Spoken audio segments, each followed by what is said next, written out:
Hi there, it's Nicole here today with an encouragement themed card showcasing the Whimsy Stamps hand-lettered encouragement greeting stamp set.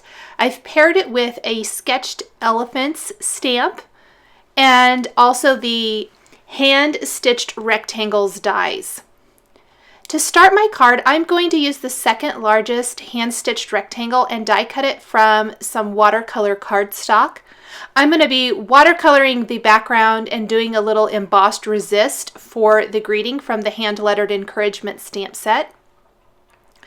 On this rectangle, I am going to take a powder tool, and where I'm going to be stamping the greetings from the hand-lettered encouragement stamp set, I'm going to just brush that over there. I'm also going to lay out my elephant stamp so I kind of have a good idea to the left where I'm going to stamp one of the large greetings from that hand-lettered encouragement stamp set. I use the word hope. You can mix and match the large words with the smaller sentiments to create all kinds of different encouragement type of greetings. I'm going to sprinkle on my white embossing powder, and then I did trim one of the longer greetings apart simply because it makes it so much easier to line it up. Plus, if you want to stamp it together again, it is so easy to just kind of put those stamps right next to each other and stamp them in a straight line. It really doesn't cause any trouble at all. But for getting it lined up perfectly around that tail end of the letter P, it makes it so much easier to cut them apart so you can stamp both of those sides of the word at the or all of the greeting, I guess I should say, at the same time. I've stamped the two little tufts of grass from the sketched elephant stamp set with some intense black ink, plus I stamped the standing elephant. However, I should have stamped this image once on a scrap piece of paper. I either didn't get it inked up enough, or sometimes with new stamps, you need to stamp them off on a scrap piece of paper first so that you get a really good, crisp, clean image the next time you stamp it. Because I didn't, and I'd already done my greeting, stamping, and embossing, I just went around it with a permanent black pen to fill in any of those areas that were a little bit too faint. I am taking the Distress marker in Hickory Smoke. I just used the brush tip on an acrylic block, and then using a little bit of water with a fairly fine tip paintbrush, I am laying down a nice base coat of this Hickory Smoke ink all over this cute elephant. One thing you want to keep in mind if you are watercoloring with distress inks or whatever, you don't want to layer the inks one on top of another over and over while the paper is wet. So you either want to make sure you hit it with a heat tool or let it set and dry so that you don't cause pilling in the paper. Once kind of that base layer was dry and I just hit it with a heat tool, I'm going to go back in with the Hickory Smoke ink and add another layer that has a little less water on the paintbrush tip. That's going to definitely make that ink darker instead of being as light as my base color was. I even used a more watered down version of the Hickory Smoke ink for the insides of the ears.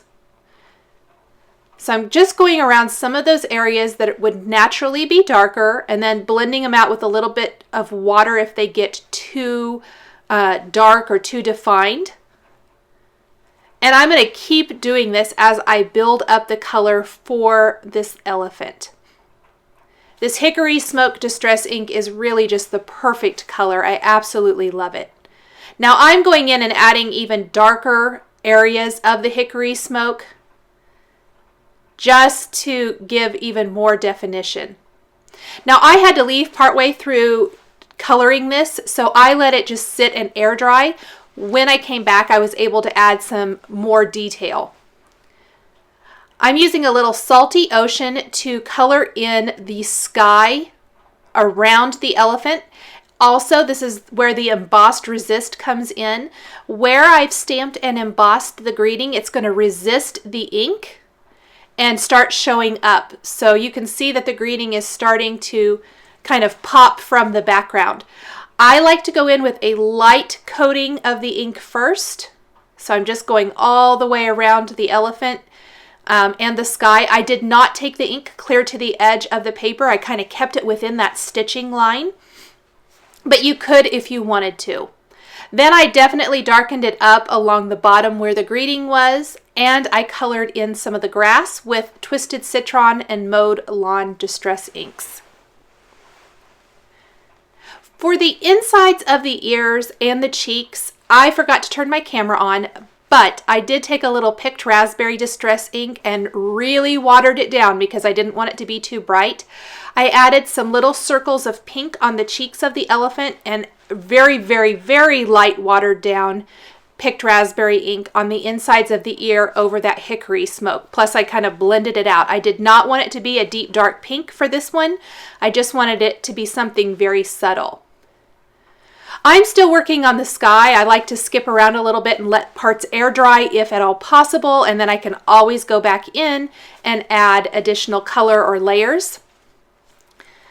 So I added a little more salty ocean, plus some wilted violet for the flower, mowed lawn for the center of that flower, and then I'm taking the black soot distress ink and I colored in the toenails with that, but I also decided to go back over my elephant and use that black soot distress ink to really add some nice shadowing, shading, and detail to the elephant. So kind of along the trunk, there along the legs, and where the arms meet the body. When everything is dry, I'm going to take a dry paper towel and buff off that greeting, any of the ink that's sitting on top of that.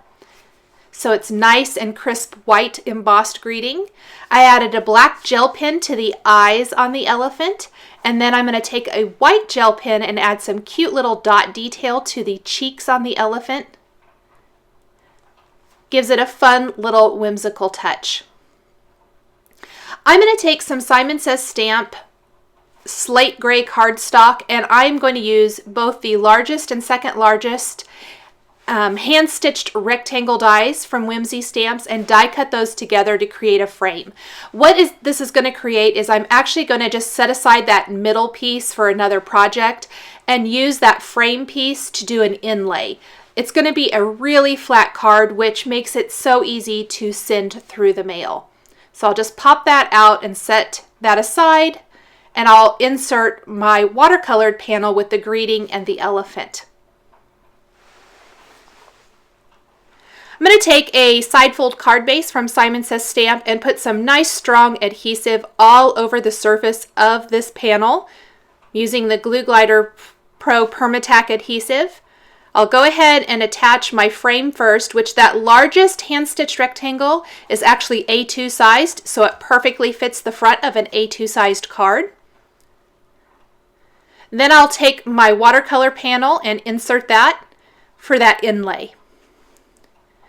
Finally, the last thing I'm going to do is take a scattering of the mini silver star confetti from Pretty Pink Posh, and I simply just sprinkled it over my card. Then I'm going to take the Ranger Multi-Medium, the matte medium, and a quick stick tool to help me pick up those confetti, not really sequins, and attach those on my card. Thanks for watching this video showcasing the Whimsy Stamps hand-lettered encouragement stamps. The supplies I've used are listed and linked below the video on YouTube. Here are a couple more videos you might be interested in. Please subscribe for weekly card making and stamping videos. Thanks for watching, and we'll catch you next time.